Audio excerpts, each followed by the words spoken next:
I think life is a journey of ongoing healing and recovery and restoration, and it's beautiful work. It's resilient work. We would be the most shallow, superficial, boring people if hard things didn't happen. And even though I hate that hard things happen, I love the depth that I've gained and the connections that I can form now with people because I see them differently. They see me differently. Like, we've walked through some deep valleys, even if it wasn't at the same time. So I think there's a grace there that it doesn't come all at once, and our brains won't let it.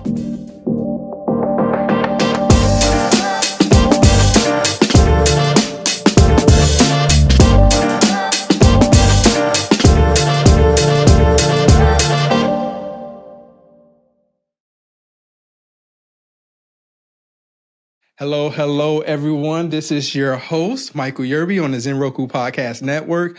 I am here with a trauma certified story coach.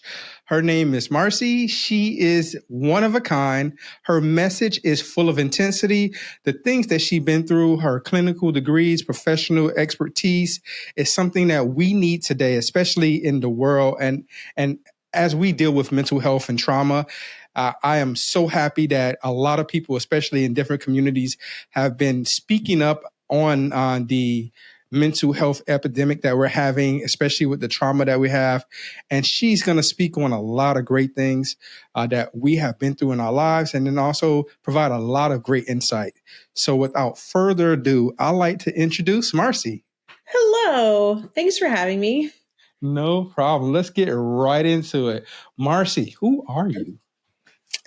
Well, I was born in, no, just kidding. Who am I? Wow, that's a great starting question. There's so many possibilities. You said some of it, which is great. I think the gist of the answer would be that I am really just an everyday kind of normal person. I have had to navigate mental health diagnoses like complex PTSD and panic disorders. I've experienced domestic violence, murder in the family. I've raised foster and adopted kids, like just so much life. Mm-hmm. But then the flashy things you just said, right? Like I run a business that is so much fun. It's my passion. I get to help people write their stories and tell their stories. I've done so much work in the field of trauma and resilience because I've needed it. Like I needed it. And now I share what has been so helpful to me. I have done 2 TEDx talks. I've published 20 books, 22, whatever. Like, go girl. I know, but I start with the human part first because I think it's so easy for people to hear the achievements and then say, oh, you must be some special level kind of person. Like, no, I'm just a survivor who has a way of processing my survival and my recovery through writing and through helping other people. So that is the gist maybe of who Marcy is. Okay. And one thing you mentioned that I love, I would like to talk about more. You said you're an author of 22 books. You know, I don't think of you just as a writer or author. What do you think, and what have you done to help people tell their stories that actually help them in healing? Yeah. I mean, you got to watch out because I do nerd out on this. And so go ahead. Rein me back. But yes, one part of my life is that my degrees, my education are all in therapy. I'm certified in trauma and resilience. I have a private practice, virtual therapy.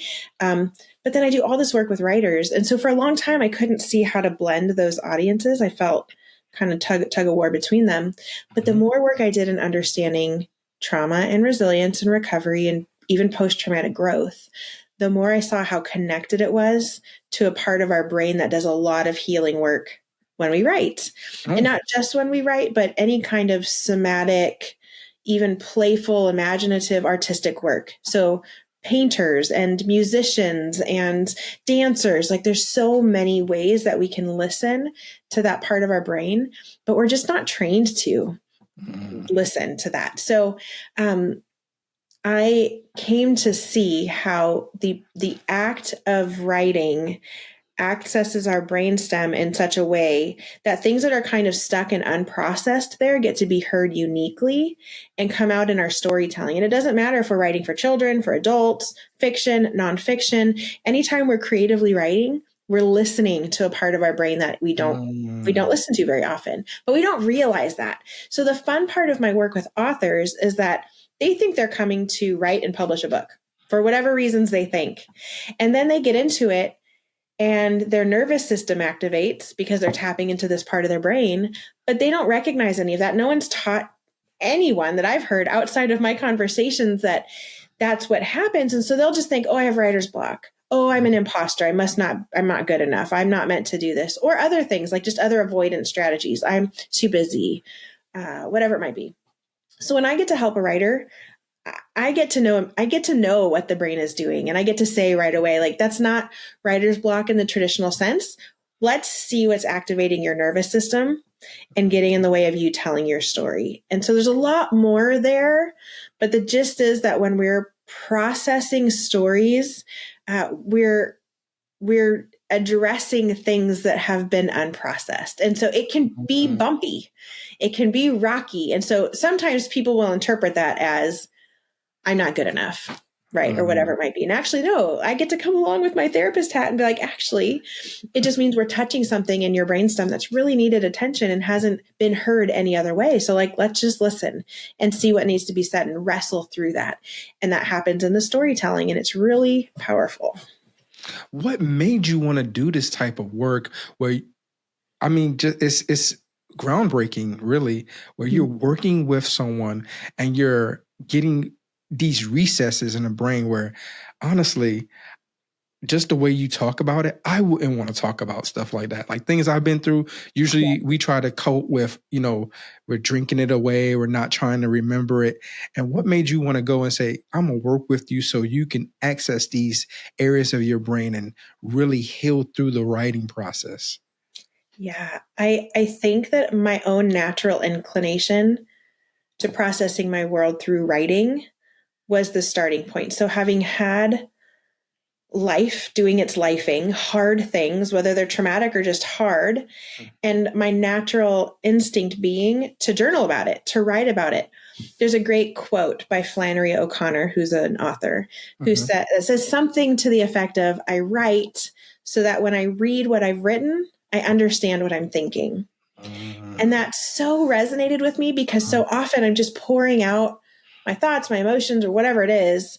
And it's not until I read what I've written that I go, oh, that's what's going on. And it starts to make some sense for me. So I think I had my own anecdotal experience with it in that way. And then as I began to learn about the different functions of the brain, our survival mechanisms, what brings about healing, how traditional therapy is not that effective for certain populations of people, many of them, that I began to see that connection between, so this is why when I write, I have the feelings I have or the experience I have. I can now see it scientifically. And so because I was doing work in both, it made sense that I could begin to apply that to my authors. And I had coached countless, like I actually don't know how many, if we're in the hundreds or thousands, but I've been coaching authors for a long time. And so I also could see the patterns, right? And recognize, oh, look, consistently fear comes up here, but they call it something else. Well, like, let's dig in a little bit to what that fear is. Is it even rational? Is it not rational? Just to dig at it. But most people, like you said, like, ooh, that's just scary. I don't want to touch. Let's just avoid it. But then, that doesn't actually result in any kind of healing or growth. It actually just postpones and sometimes worsens how it's going to manifest in your life. So wanting to see people heal because I've experienced it, I think, is probably the primary reason. Why is healing so scary, do you think? Especially, we talk about like mental health, right? And people talking about I'm a work in progress or I'm getting the help I need. But really, no one talks about them doing the work so that they can actually not just feel healed, but when they have a conversation, you're like, oh my goodness. Like I tell my wife all the time, and the reason I say this is because a lot of times I have discussions with my wife and she said, man, that person really pissed me off, or this situation really pisses me off. And I said, why don't you just remove the button? And she's like, what do you mean by that? I said, if something is, I guess the quote in our day's culture is, that's triggering me. I said, why don't you just remove the trigger? I said, people can only trigger something that has a button to push. And I'm not, but it's like, where do you get to that point where healing starts to take effect? Where I guess what I'm trying to ask is, when does that wound starts to scab over and heal? I think you've asked actually a couple of good questions there. So I'm going to try to remember. I really like the first one because I've never been asked that to my knowledge. And that is, what makes healing so scary? Mm-hmm. And then I heard you sort of land on like, when do we start to like actually just heal? So I think as you asked that question, what makes healing so scary? I think there's a few things. One is that so much of healing requires us to relive in some ways that injury through our either telling of it as we speak, through our recalling it as we remember. And our brain can tell the difference between past, present, future, but our body doesn't. So what we think about, our body is experiencing as if it's right now. So when we recall a past injury, our body believes that we're back in that injury. And then our survival mechanism kicks in and is like, don't do that again. That was hard. Stay away. Right. So I think there's an element to healing that we're naturally drawn to, because I do think we're wired to heal. But I think it also then creates a lot of resistance, because the path to healing is remembering, but not just remembering for the sake of it, but remembering in a safe place with a safe person. Right. So that's where therapy or a trusted spouse or good friend can be such a supportive element of healing, because so often our injuries were relational. And so the healing also is relational. So to have somebody who can say, you're safe now, whatever you recall, whatever you want to share with me, you're safe. And, or even if I'm just writing, it's me by myself typing and I'm telling my story. That's the work I have to do for myself. I know that I'm remembering something and my body feels it, but I'm sitting at my desk. I feel my feet on the floor. I've got my squishy brain right here, like touch. I've got my water to drink. And so as you show your body, this is a memory, it's not the present. That begins to usher us into a place of healing. But of course we want to avoid that. So I think one reason healing feels scary is that reason, because I'm going to have to remember something I'd rather not remember. It was hard. And then I think the other thing is we don't know how to live healed. So just like a dysfunctional, say, comfort blanket, you know, the little toys that you might keep with you through your whole life because they've made you feel safe and comfortable. But it could be a dysfunctional thing. That thing could be causing harm, but it's comfortable. And I think we see this a lot in abuse, right? Why does somebody leave an abusive relationship just to enter a new one? Because that personality, that behavior has become familiar. And we really like familiarity. There's a kind of comfort in it, even if it's causing us harm. So I think too, there's like a practice and an adjustment to living healed that can feel so out of our box and so unfamiliar. And then if the people around us aren't working also to kind of level up their own healing, now we're changing the status quo. And so they're either going to try to put us back so we keep it all level, right? And now we're facing like relational community repercussions, or we're inspiring people to level up with us and you get this really beautiful thing. So there's so many deep reasons for why healing might be scary that we don't consciously think about. We just react to, right? Yeah. So question one, I'll pause there. Does anything come up for you there? I heard a lot of nodding and No, you give a lot to think about. Like a lot truly to think about. Like how, with your experience, how do you do this without feeling overwhelmed with all the stuff with your clinical psychology and just knowing how the brain works? How do you not feel overwhelmed? Like, okay, today I'm trying not to think, okay, I'm not going to do this because this it could lead to this and this right here, and not, I guess, diagnose yourself consistently. Well, I try not to diagnose. Actually, my abnormal psych teacher in college was like, hey, you're going to read this book on all of the abnormal psychology. You'll see yourself in every chapter. Do not diagnose yourself. Oh my goodness. And you know what? I was so glad he said that, because I did. I was like, oh, maybe I have this. Oh, maybe I have that. Yeah, I think that actually ties into the question you'd asked before too. Like, when does that scab begin to form? And And how do you like keep doing this? And I think that ties in also to the fear. Oh my gosh, if I open that door, I'm going to drown in a flood of everything that's behind that door, right? So maybe that's even another answer to like, why is healing scary? Because if I open that door, I don't know what tsunami is behind it that's going to knock me down. So I think the answer that might tie those together is a kind of desperation for something to change. Right? Like that gets me to a place of being willing to do uncomfortable things, to chase down solutions, to do the work that I'm capable of doing. Now, in my case, medication at seasons of time has taken the edge off enough of the overwhelming or the dysregulation to allow me to begin to learn skills and retain those skills.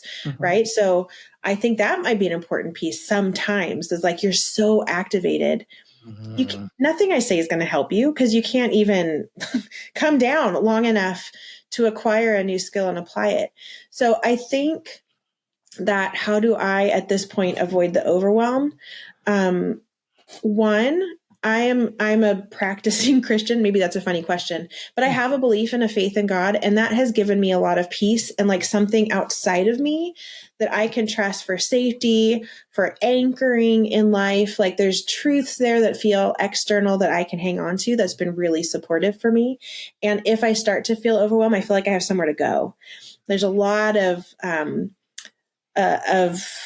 I mean, what good theology. There's a lot of like verses that talk about like how God is our comfort. He's our rest, that we can trade things. We can give him our hard things and get an easier thing instead. And so I get to lean into that as a person of faith, which is so helpful.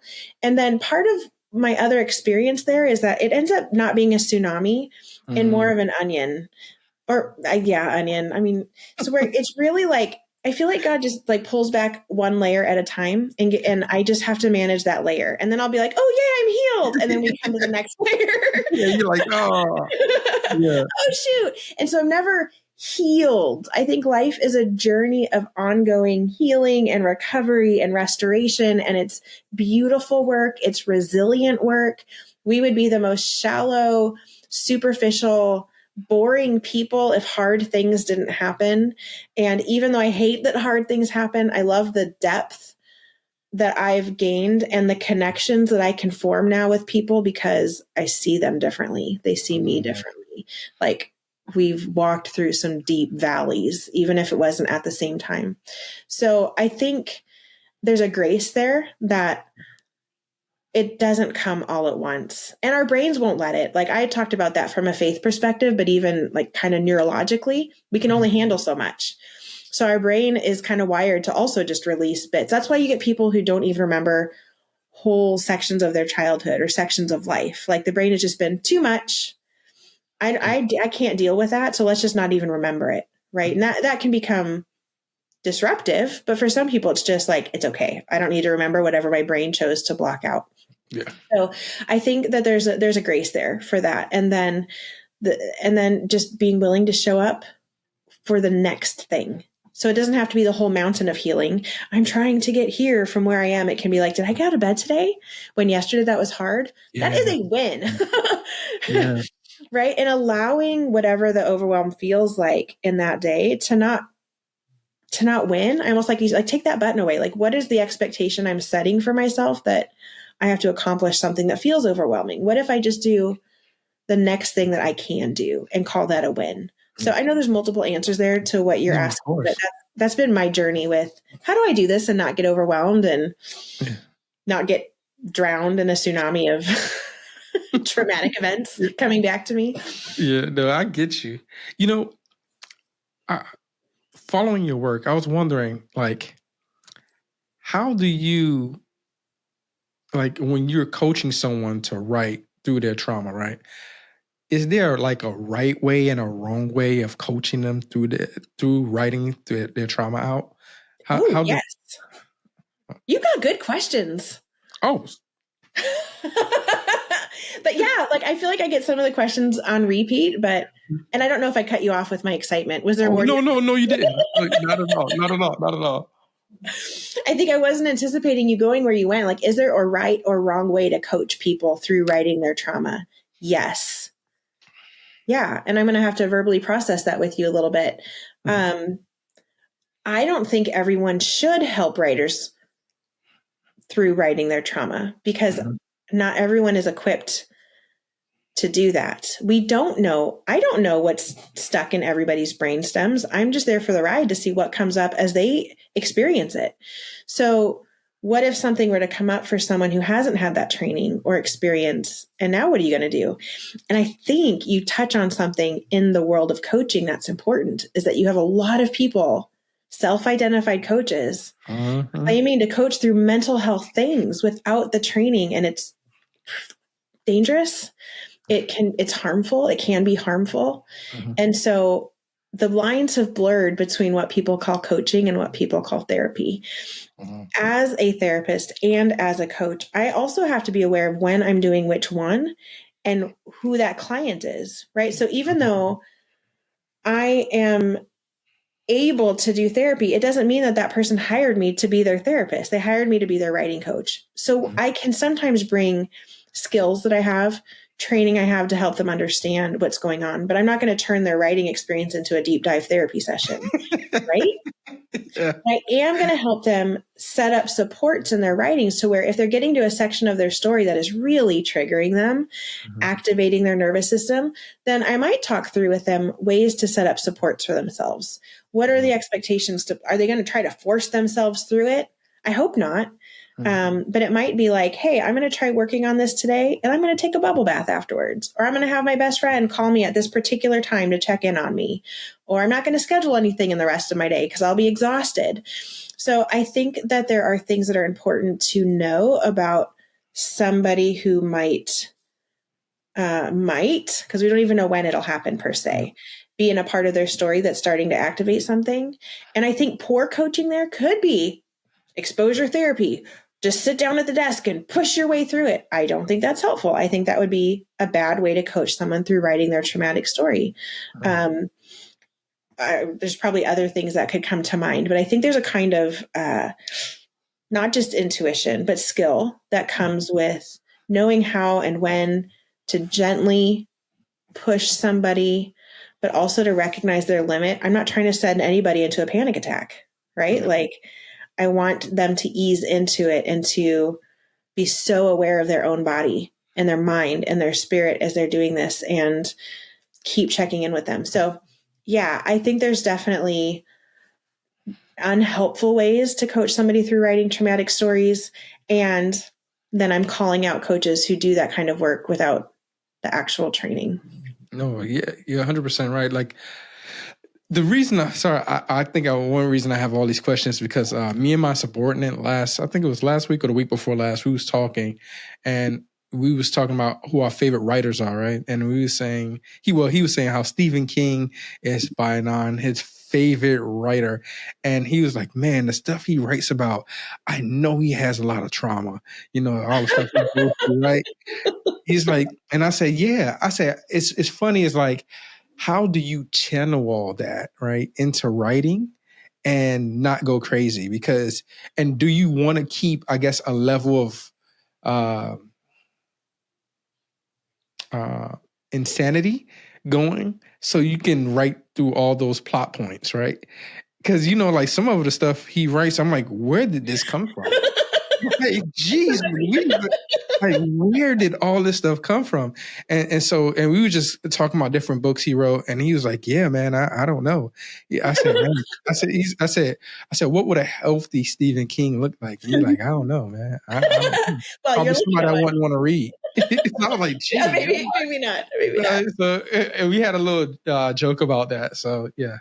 So that's why I have a lot of questions because, of course, we had a good, intense conversation about that stuff. I love it. I mean, I think fiction writing is a playground. And again, most authors don't realize how much they're tapping into their brainstem, which is, again, where traumatic events that didn't get to process all the way through are still stuck. Usually when we go through an experience, our brain will then file that experience away somewhere in our brain, and probably multiple places, right? Like long-term memory, short-term memory, but it's in the past. It's assigned to a time and a place, and it's in the past. But when we experience something and our fight, flight, freeze, fawn system didn't feel like it conquered the obstacle. Then that remains unprocessed. So what we call trauma is really unprocessed trauma. It's an unprocessed, it didn't get through the whole function and it's stuck there. And so then what happens is certain triggers, certain patterns or smells or a time of year or a word or whatever it might be will immediately take you back to that very incident as if it's happening right now. I mean, you've got so much connection to the military, right? Like so much. You know PTSD well, and how somebody who's experiencing that, the common metaphor we have is like a car backfires and they are immediately like in their mind, body, soul, spirit back on the field with grenades going off, right? Or whatever it might be. Like that's kind of our quickest association to understanding. In the mind of that person, they are there. Like that sound took them back. So for all of us, we have varying degrees of that in our brainstem. It's just that the car backfiring doesn't have the same association that it does for a veteran, right? For me, it might be the leaves turning around fall. Maybe that was a time of year that something happened. So we've all got this going on. So when I come back to fiction as a playground, when we're just freely writing kind of that uncensored, like I'm creating a story, we are still tapping into that part of our brain. It's one of a few ways that we get to listen to what is going on inside of us. That part of our brain doesn't talk like I'm talking to you. It's very sensory. So, right, you're blinking, you get a twitchy eye, your breathing is real shallow, you keep stumbling or being clumsy. Like all of this is your brainstem communicating something to you, right? Heart rate. It's responsible for your heart rate. So there's cues all the time. We just don't know how to read them. But one of the ways that we can listen is through writing. And so when we're writing fiction, we're not so consciously aware that I'm wrestling with things in that part of my brain. So when your friend says like, dang, Stephen King's been through some things, that's because we can, I love reading for that reason, especially fiction, because I'm always a little bit like, ooh, I see what they're processing. I see what they're wrestling with. This is cool, right? And then it gives us a chance to join that wrestling and that processing with them, because a lot of us are like, yeah, let's talk about life and the hard things in life. And so it ends up being still a very healing practice, but most of them aren't even aware that this is the work they're doing. They're just like, I'm just a fiction writer and I'm putting out work. When we're writing nonfiction, we're far more aware that we're tapping into our actual true life stories, right? And so you might have somebody like recognize, oh, this is hard because I'm telling a hard story. I had one children's book author, a fiction author for children's book. This was like the third or fourth book in her children's book series. Well written, had written books for adults as well.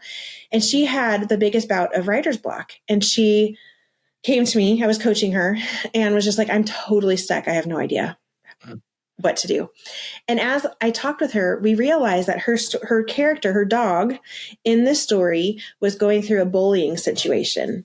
And she was getting really stuck on how to write that part out. Well, as we talked, she had been bullied as a kid.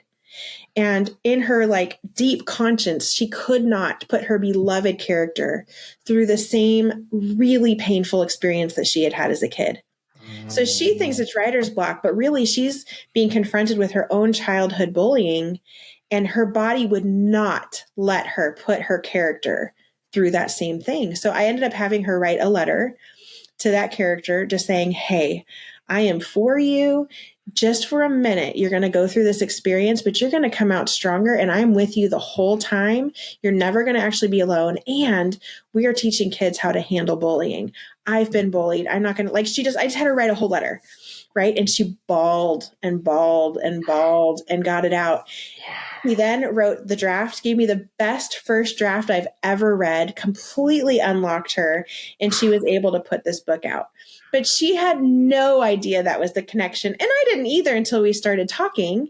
But it just felt like, why can't I write this story? I've written so many stories. Why isn't this one coming out? Fiction for children. Yeah. And yet her story was really trying, it was her brainstem really trying to process and work through the bullying she'd experienced as a kid. And she finally had that awareness and did it. So it's incredible work. Yeah. Wow, man. So I guess I was going to ask, my next question was, and you kind of led into it, I was going to ask, perfect. Do professional writers struggle with self-doubt? And you kind of Like, wow. Yeah, Yes, the answer you is answer yes. that. Like, It wow. doesn't matter. Actually, one of my favorite anecdotes is from Jane Yolen. She's published over 365 books. I don't know how many now, but she's just a prolific writer, classic stories, and incredible. But I remember her one day saying something like, "Hey, today I feel like a real author. Someone asked me to sign something somewhere. I wrote the next section of my next book." And something like just really simple things. And I was like, oh, snap. If Jane Yolen doesn't feel like a real life author every single day of her life, none of us ever will. And that is okay. Good to know. Good to know. Yeah, but that is very unique. Like, I wonder where's the separation? Like, you know how like you like from you believing that you're good at something to you having to get the validation that you are.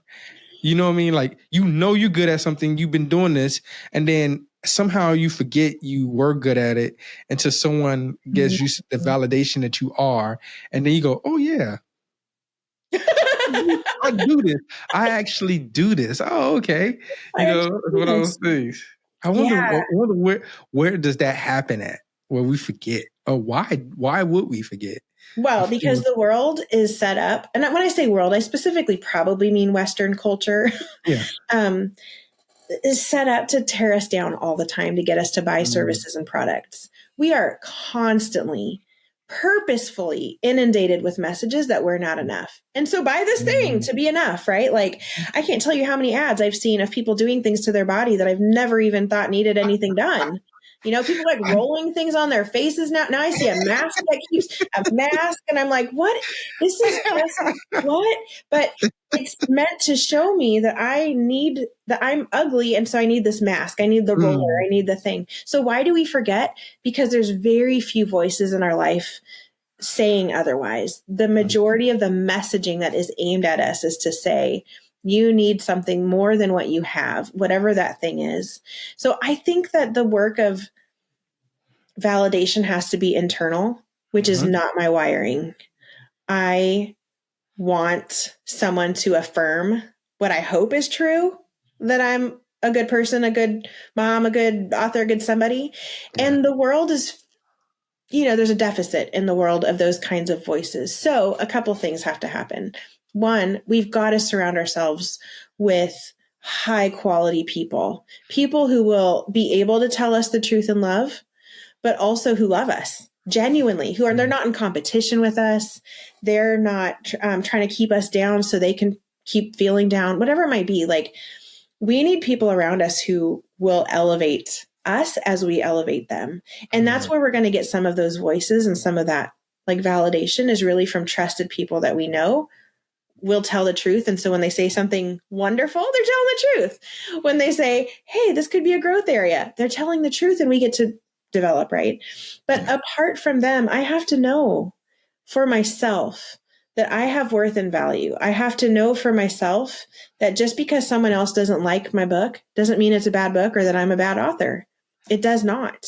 But that's what a lot of people will immediately connect. Oh no, there's a negative review on Amazon. I've been discovered, when there's 500 positive reviews, right? So we have to do that work. The internal grounded validation that I already have because I know I'm good at this. It's hard. It's hard for me.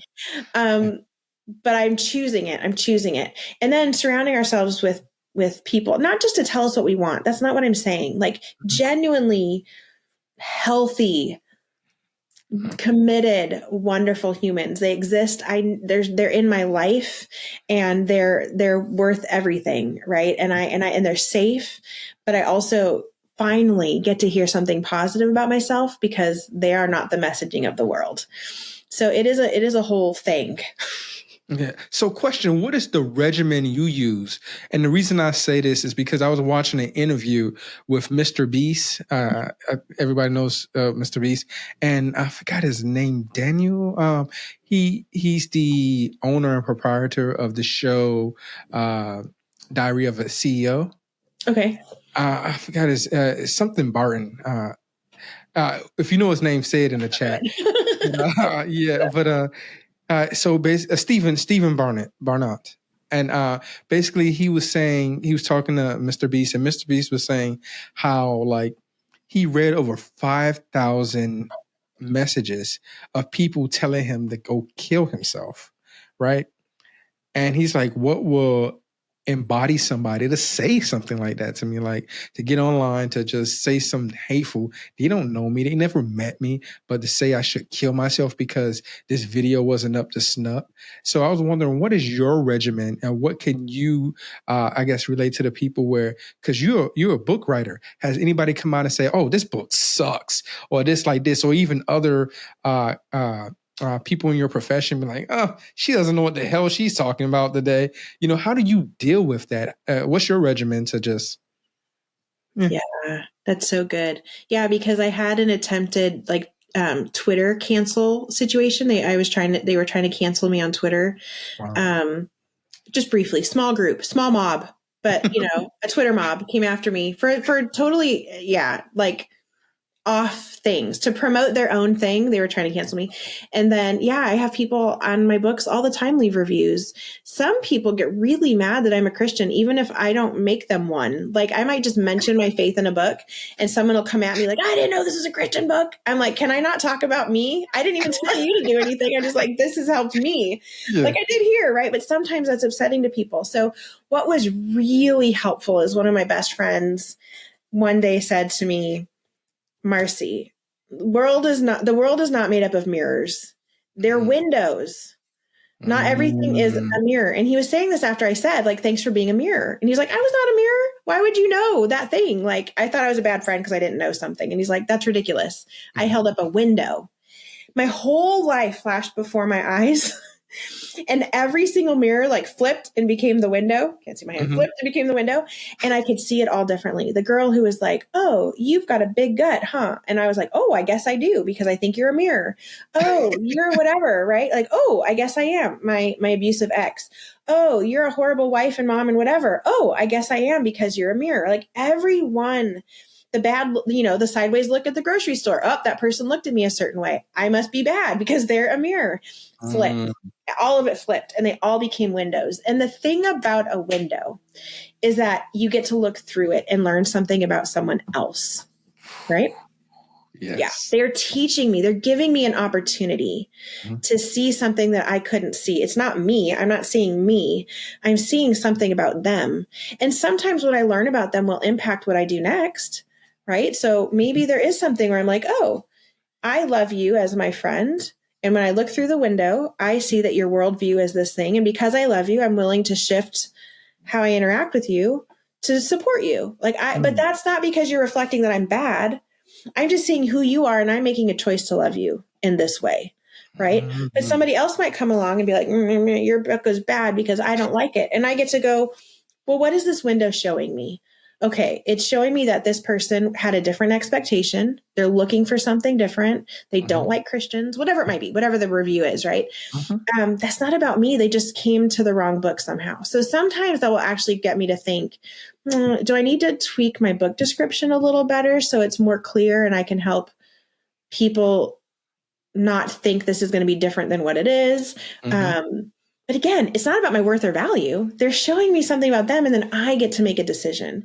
So I have taken on that approach in every aspect of life. Sometimes I have to like chant it through a beating heartbeat and deep breathing.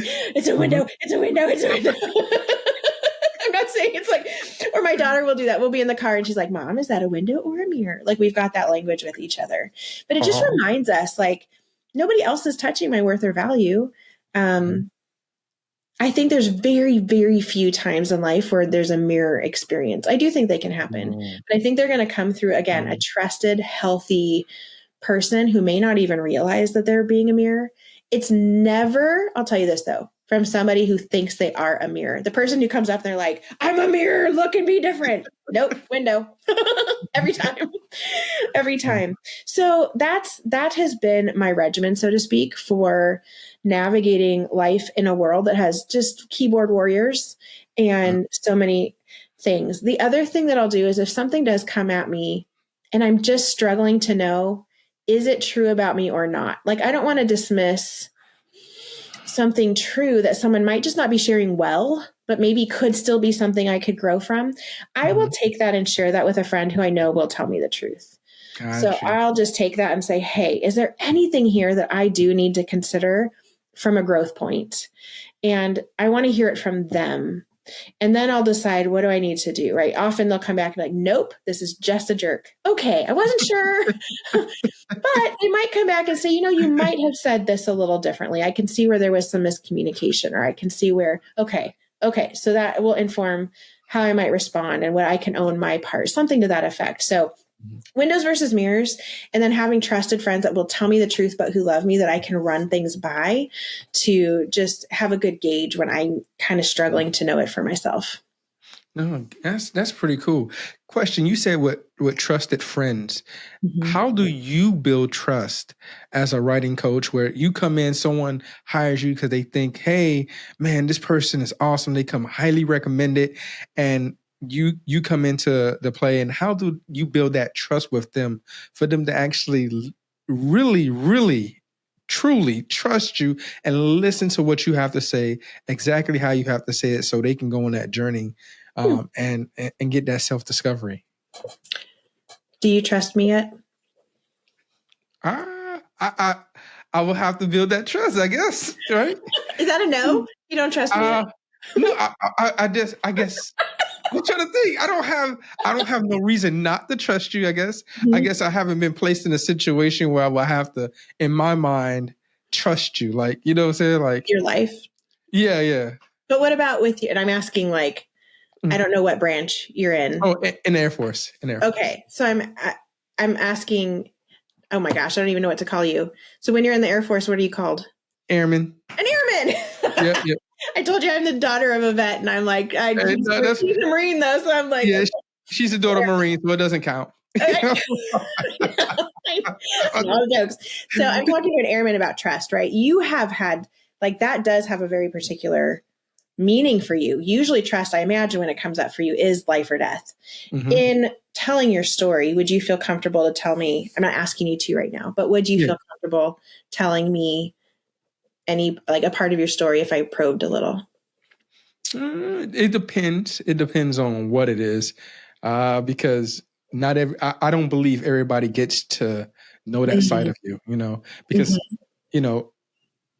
how I was told this, like, be careful who you tell your story to, because it was something to the effect that they might use it against you to manipulate you, but in this setting, like, can we have this conversation? Or if I come to you looking for help, I would say yes and no, because it'll still be difficult for me to let some things go, especially if you're telling me, like, this thing that I've been holding for so long, I need to actually let it go to get better and be better. I'm not saying that I wouldn't call you crazy, but I'll be like, what is she talking about? So. Yeah.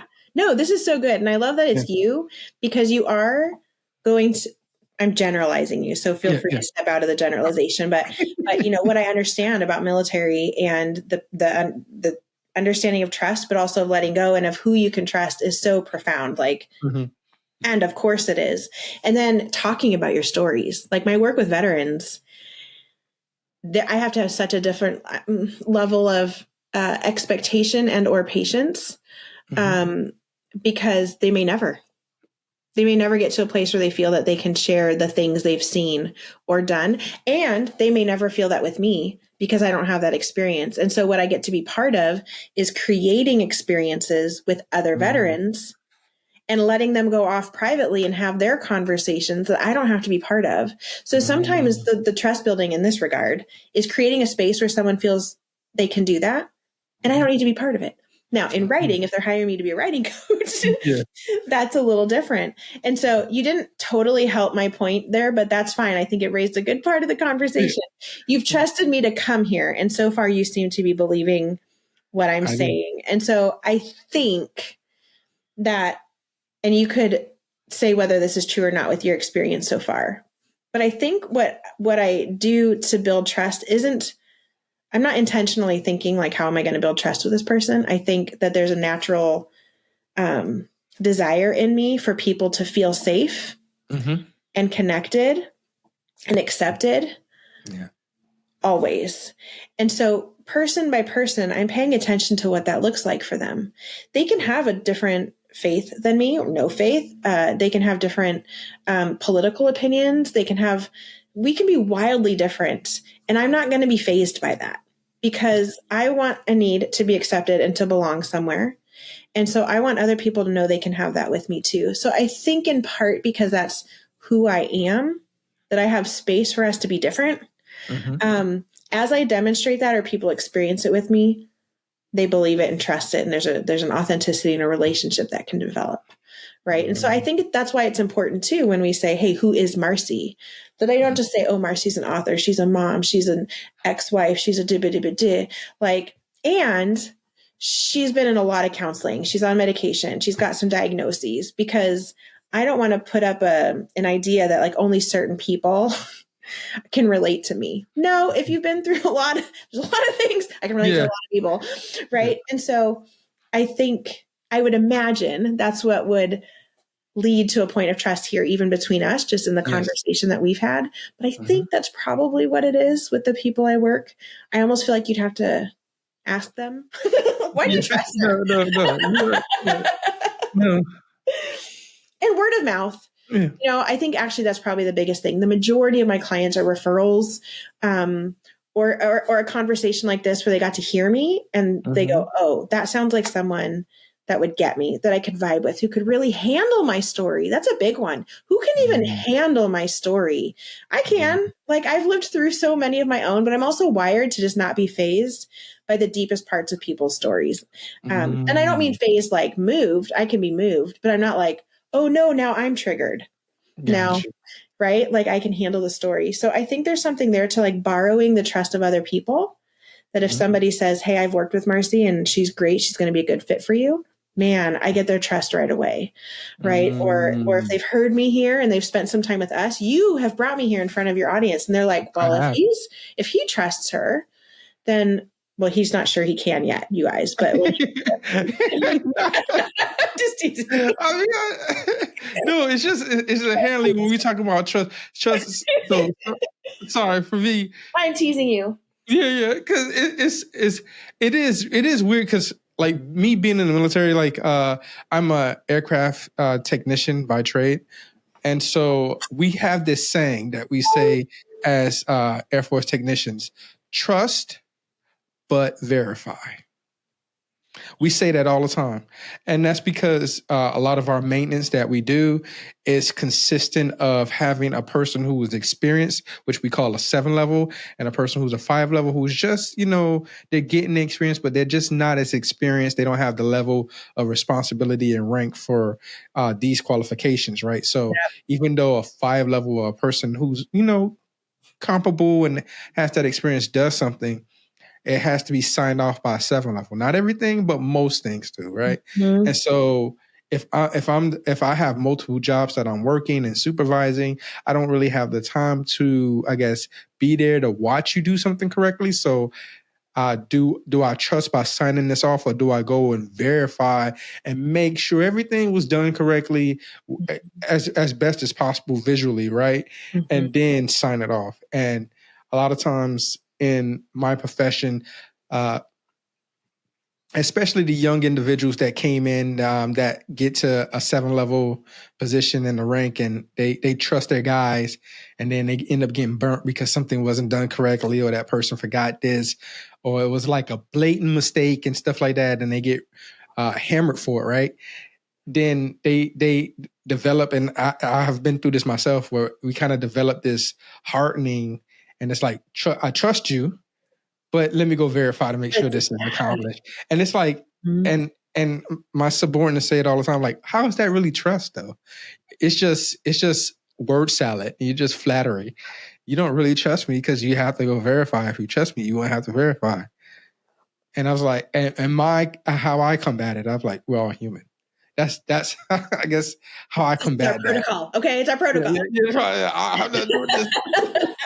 No, but I love, this is why I've been poking at your military experience, because I think trust has to be thought of so much more intentionally than it does maybe in my everyday life. I mean, it's there, it's always present, but I don't have to think about, does my life depend on this friend I choose or what car or vehicle I'm getting into, right? So I think that's powerful. And I think you still raise an important point. I don't think what you're saying is wrong or invalid just because I'm going to say like is strong.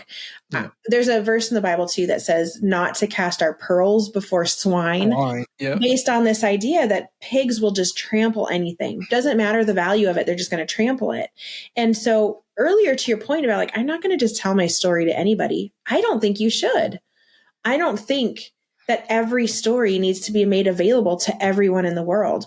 The books I've published, I chose to tell that story. There's a whole bunch of others that I'm still withholding for the right people, the right time. And maybe they never even come out in that way. Or maybe when they come out, it's in a conversation and it's not a book, depending on the audience and the level of protection or privacy or whatever that I might feel. So I think there's a tremendous amount of wisdom to being cautious with where and with who we put out those stories, and not even for a lack of trust, just for stewardship and wisdom, right? We're not just putting our most valuable things out in the world for people to trample. If someone isn't going to be respectful of our story and we can already catch that vibe, then they don't get it. Yeah. And that is perfectly okay. And I think likewise, you'll find this with authors trying to find their publishing path, right? You can Google things. There's so many self-proclaimed gurus out there saying, oh, this is the one way to publish. This is the one way to be a bestseller. This is buy my program and you'll have all these things. And, or there's so many free groups that you can join and like feel like you're getting all this great information, but it's usually wrong, conflicting, doesn't consider your unique story or your unique path. And so even in that, I would say use caution, use wisdom. Don't just trust anyone who says, I've written a book, I can help you. Like you've got to do the research. And so I don't take it lightly when people trust me. And when somebody says, I need to go talk with my spouse, I need to review other companies, I'm like, by all means, I don't want anyone high pressured sales into working with me. I want that trust when they sign the agreement.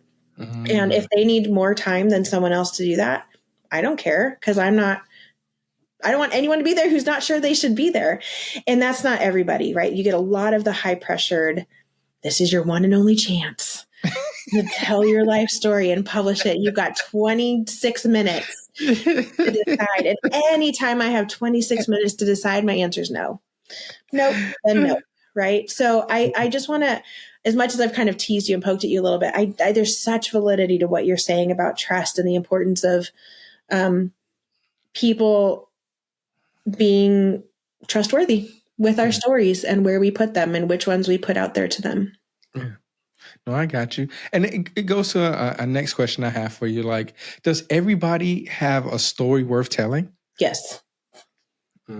Yeah, because I hear that. No, seriously. Like a lot of times people are like, well, everyone has a story worth telling. Yeah. But it's like, I guess, is it that story wasn't received correctly if it doesn't blow up or go viral, or is it just for not that time? Like, I compare stories or books to albums, like, and the reason I say that is because a lot of times the classic albums that we enjoy and love when it comes to music really didn't blow up right away. It was like it just sat on somebody's shelf for like months before someone said, the right person, I guess, comes and said, did y'all hear this? This is dynamic. Like, this is amazing. Like, you should want to hear this. And so I just wonder, does that happen for you, especially with you publishing 22 books and everything like that, where you find people actually starts going back to like your first books, what you wrote back in the day, and they like, and they know you for that, not just for who you are today, but who you were starting off. Yeah. I mean, there's two things there that stand out. Again, you're so good at asking questions. And then sometimes there's a few all in one question. So it's good. The first question, or the first thing I heard you say was, I heard you ask about, does everyone have a story worth telling? And then I heard you attach like an outcome to the word. So is it worth telling if it's gone viral or hitting a certain level of achievement? And I don't define the worth of a story that way. And that's okay. That's okay. The worth of a story to me is, did it impact somebody? Yeah. And you can decide how many somebody's. I'm happy. I'm genuinely happy if it's one. Because the thing with the traditional publishing industry, and this is true with music labels too, right, is they're doing market research, but they're looking for the profit. Where is the largest audience that I can serve? And then they'll neglect every other audience that doesn't hit their profit margin, right? So for me, because I have a high value for the ignored, the silenced, those who feel like they don't belong, those who've never seen themselves represented, I have a high value for them. So if I put out a book and it only serves them, but it never becomes viral, whatever, right? Whatever virality would look like for a book, I don't care. To me, my story was worth telling, one, because I told it for me first. So I think that's why I say everybody has a story worth telling, because all of us have something we need to work through.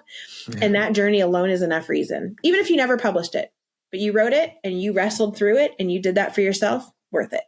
From there, and this is what I help people do, right? You can craft it into something that will impact others, help them to see themselves, help them to know they're not alone, help them to be distracted. If this is fiction, like get out of your own crummy world for a minute and join me in this other crummy world, right? Where it's like, you don't have to live yours for a while. Whatever it might be, if there's some value or impact that I can give someone who otherwise gets missed, it's worth it. And I think every single one of us, if there's anything that matters to you in this life, there's a reason it matters to you. Probably because you were impacted by it in some way. You are not the only one on this planet then that matters to. So when you are willing to put that out into the world, you'll begin to attract the people who are like, wow, I thought I was the only one. Why? Because the traditional industry isn't focused on them. Right. And so that's where I love how much independent publishing in music, in writing, in podcasting, like has removed gatekeepers and provided voices and resonance for so many people who used to just get missed. So I do think that everybody has a story worth telling, even if they don't believe me. It doesn't matter. I believe that they do. And I'm not trying to be cliche or trendy. I think from a neurological, scientific healing perspective, we need to tell our stories for our own healing, I'll say. Even if you don't realize you need healing in something, there's a healing work that happens for our own reconnection, even with play and art. And then beyond that, the cherry on top is like, and do I get to create a space for people that's impactful in this hard world? Yes. I don't even care how many people that is. Wow. Was there another question? I really honed in on the. That's basically the cusp of it. And that's how I relate it, because like a lot of people, they say, oh, if you're not going viral, then what are you doing? But I notice a lot, especially with the younger generation, they encapsulate virality with doing something that has never been done. And usually that's really weird, or something that was written that was never written before. And it usually has to be very, like, I guess it has to be trendy, or, it has to be like almost borderline offensive, I guess. Yeah. You got to really have like a strong stance of some kind. Yeah. Yeah. But I do remember, I'm sorry. Go ahead. No, go ahead. I remembered your other question, which was, has it ever happened that like somebody connects with an older book of mine and then it gains attention just because it exists? And absolutely. I think it's very similar to podcasting, right? We call it evergreened, that our work can be evergreened. I did the work once of writing the book. Now it's out there and anyone at any time can read it until even beyond my death. Like it'll be there. It'll outlive me. Podcast episodes, unless you take them down, anyone can go back and listen to your very first episode and connect with you back then and be impacted, even though you're now on whatever number you're on, right? Like way down the line. So I think there is something there that's really wonderful to this kind of work, is that we do it in this hour that we have, or in the case of podcasting, but it gets to keep existing and keep supporting and impacting people. And that's a book. And it's a book, especially when you independently publish it. If you traditionally publish it, publishers will say, it's not really selling anymore. Let's pull it out of print. And then what exists is what exists. That's it. Whereas in the case of me, my books are going to exist, I don't know, and beyond me, I'm not pulling them off. And Yep. so they will always have the opportunity to impact people. And what happens, and this is true with podcasting, right, is that people begin to spread the word. Oh my gosh, I read this book. It was so good. Oh, I heard this podcast. It was so good. And they begin to sell themselves or spread the word among each other, which is the goal. I want people I don't know to write to me and say, hey, I came across this. Because I'm like, wow, that's awesome. That means someone else told you. Like now I'm beyond my own circle of influence because people are spreading the word because the value is good. And so, yeah, it happens. And I think in all of our industries where we get to put out work that just stays out there. Now, question with your writing and everything and just researching you, a lot of stuff comes up, especially like in the beginning, like, who are you? And you was talking about abuse. You was talking about murder in the family. And I have experienced abuse, especially at a young age, with family members as well as murder, because growing up in Miami, Florida, it was not easy, especially in certain neighborhoods. I was in Opelika, City, and you couldn't walk around with a gold chain. Even when I went on home on leave when I was a young airman, one of my best friends, Harlan Dawkins, never forget, we got caught in a drive-by and he didn't make it. I'm sorry. And so literally I was home on leave for a month. I was 2 weeks in on leave. That happened. And then less than 2 weeks later, I was shipped off on a plane going to Japan. And that, like, my worldview, everything was kind of messed up because I was holding my best friend as he was passing away, right? So going through that it took me a while to heal, right? And when I say heal, it wasn't because I wanted to. I didn't want to do the work. I guess I was kind of like forced into it in a way where I had to come in, they say come into Jesus moment. You know what I'm saying? So I had to deal with it, right? But what made you, going through all that, want to do the work, want to understand what's going on and say, you know what? I'm gonna do the work to heal, but then also make it a testimony for people to talk about, because I know it's not easy. I mean, just saying it's not easy for myself. So yeah. No, I'm so sorry that you experienced that. And it helps me even understand like enlisting at 17 and trying to get out of there. Right? I imagine I'm putting that on you, but I was 17 when I enlisted. Yes. Yeah. Yeah. So first, I'm just so sorry. And thanks for sharing that. No problem. I think I probably have like a selfless answer and a selfish answer. Okay. Selflessly and dysfunctionally, I don't want to hurt people. I don't want to hurt them. And if there's something about me that is hurting people, that becomes a huge motivation to change. And when I say dysfunctionally, I mean, because that's been exploited, right? Like my abusive marriage, other people in my life will take advantage of a person who just wants others to be happy and not hurt. And we'll use that to really control and do a lot of things, right? So even though that was like a genuine part of myself, I don't want to hurt people, then that causes me to want to be better. But sometimes it was more for the wrong reasons. Like, I don't want to hurt you, but also I want your approval. I want you to like me. I want you to be happy with me. And so I'm going to do the work to make sure I'm the best version of myself I can be, so that, right? So I guess it still ends up being selfish. Or maybe that was the selfish reason. I think the desire not to hurt people. And then I think that was probably like some of my original reasoning.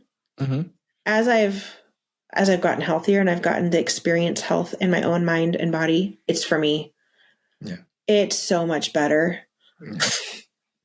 It's so much better to know about windows and mirrors and understand that as part of my healing, not everybody is going to like me or see me. And that's just teaching me something about them. Yeah.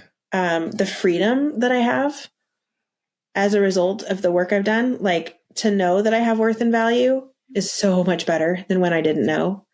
So I think that I tasted enough healing to where I realized, oh, this is really good. And I want more of it. And I never want to go back. So I probably did go from more of that seemingly selfless, but still like, I just don't know who I am. So I need you to like me. I need you to see worth in me. I need you to see value in me, and I don't want to hurt you. Motivation to a place of, man, I like the healthy Marcy so much for me. And the overflow of that is, ideally, I'm still not hurting people and people enjoy being around me, but it's not my reason anymore. It just feels so good. When things were hidden, then you're always spending so much energy like keeping it hidden. I live so authentically and in the light. I'm not afraid of anything coming out. There's nothing I'm hiding. That feels so good. I have so much more energy that I'm not spending. I'm now not spending so much energy trying to like prove myself to anyone. I've just been freed up. So as I process that with you, I think that's kind of where I am now, is that the catalyst for maintaining it is I don't ever want to go back ever to where I was. So whatever work is required of me to maintain regulation and health, like, I'm in. Okay. Yeah, and that's really cool. I like that. Yeah, I like that. No, and that's so real, because it's like when I tell you I had my coming to Jesus moments, it was like I was kind of forced into, like, I was like, I never even wanted to deal with it. And as I started this space and actually started putting myself out there and seeing people like you who I champion, who's willing to tell their story unapologetically and say, this is who I am, this is what I went through, but this doesn't define me like that anymore, and watch and see who I can be and who I am today and who I'm going to be 10 years from now or 5 years from now. And I'm only going to be better. It amazes me to see that, with that as you go through your life. So it is a blessing. It's 100% a blessing. I wonder, like, if you can provide context, like, what should someone do if they want to start writing and they start feeling stuck like this when they're writing a fictional or non-fictional book? That's great. They can talk to me. I'll help. That was a great segue. Thanks. Yeah. They can. I mean, I do have a free strategy call for people who are interested in working with me. So I do have people who will get on that. I also have now I'm using this as my shameless plugs. Do it. Go ahead. Writing and publishing community. Right now it's only $10 a month, and we do group coaching calls, and I create just a community of people who otherwise feel alone to say, like, does anyone else feel stuck? What are you doing to get unstuck, or whatever it might be? So I guess the reason I created those things would be my answer, right? Would be like, one, just start writing. Who cares? That's where you got to let it go. Let it go. You gotta let it go. You gotta just get over yourself and put words down. Now, there's so many. I'm saying like that's easy. It's not easy. Oh, I also wrote a book called Overcoming Writer's Block. I should have started here. The Writer's Guide to Beating the Blank Page. I took my years and years and years of coaching authors and I put it into that book, because I can't be everywhere at once helping every writer, but I want to be. And so the book now is a way that people can have me and everything I coach and teach right in front of them at their disposal. And so that I love that. I love it. And I get people who reach out to me and say, I read your book and now I'm unstuck. I'm like, yes, that's what I want. However we get there, that's what I want.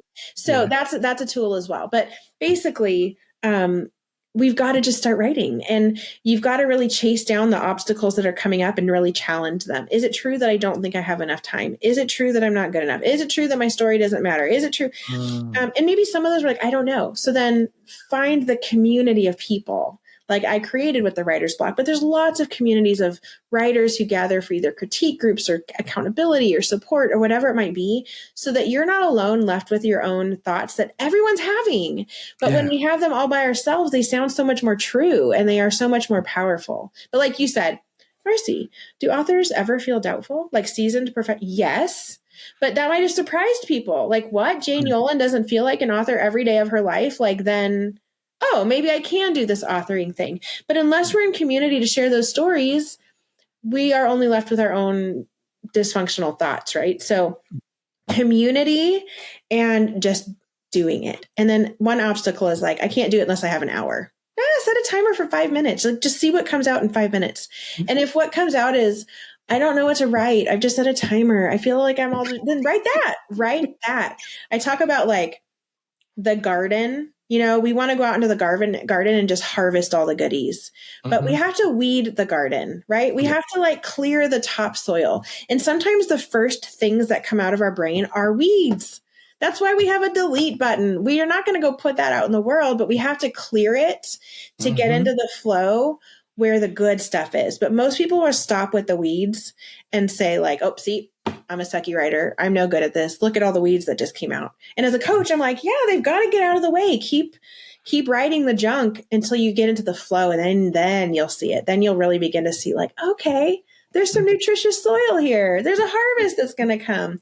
Okay. I'm beating that metaphor down, but yeah, you got to do it. You got to do it and then be around people doing it. Okay. So my last two questions for you, and I'm just going to give it to you. So what are you working on right now, and how can people connect with you, with this writing process and just everything you're doing? Because right now you are amazing, and I just want everyone to know that. And just plug away. Oh, thank you. That's so sweet. Well, I just kind of like shamelessly dropped a few things, but so right now I'm working on a children's book series. I published the first one the end of last year. It's called The Survival Squad.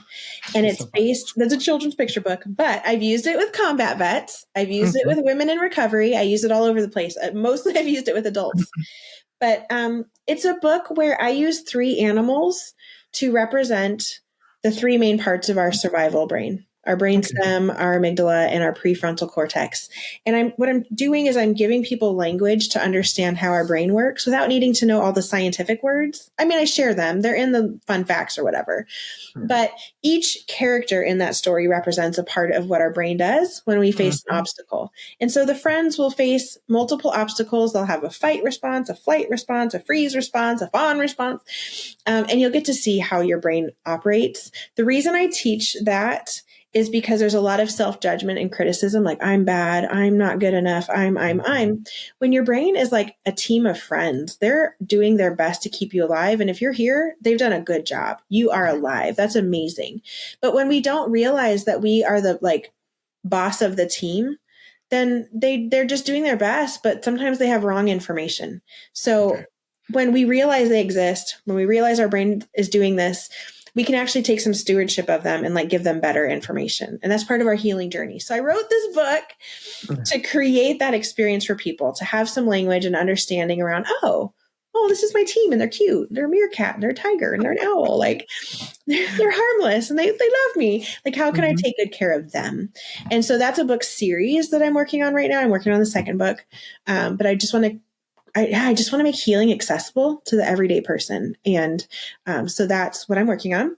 And then if people want to reach me, I am kind of all over, but I'm on Instagram at Marcy Marie and both of my websites. So if you put those in the show notes, those can be there. But at marcypusey.com, you can find me there. I have my TEDx talks linked there. My own books are linked there. And it will also direct you to my press site, Mira Mare Ponte Press. Oh, wow. And the link, I know when I named it, I was just thinking about all the meaning behind it and not whether or not anyone could say it. So business lesson number 1, when you start a business, think about the people who are going to have to say the name and spell the URL. So yeah. And like I said, I've got a free strategy call there for people who are like, I think I might want to work with you. Here's kind of what's on my mind. And I offer that conversation to people. But there's a whole spectrum of ways that I try to support. I also have, a private practice therapy option too for people who maybe they're not writing a book, but gosh, can you teach me about these animals and help me like just heal from life? Like I do that as well. So. Okay. Well, there you have it. Everyone, Marcy has been our guest. She is phenomenal. From her books to her websites, being at TEDx. We didn't even get into that. And we'll get into that probably next time when we have you on. You are for sure a return guest. Oh, thank you. So thank you for sharing your heart with us. Everything, the things that you have been through. And we touched on a little bit, but I'm not really into digging into people's past. But I do like it when you're able to share stuff like that, because it frees, I believe it frees a lot of people from the pain and trauma they're going through in their lives. So thank you, and I appreciate you, and have a wonderful day. See you guys. Bye. Peace. Bye.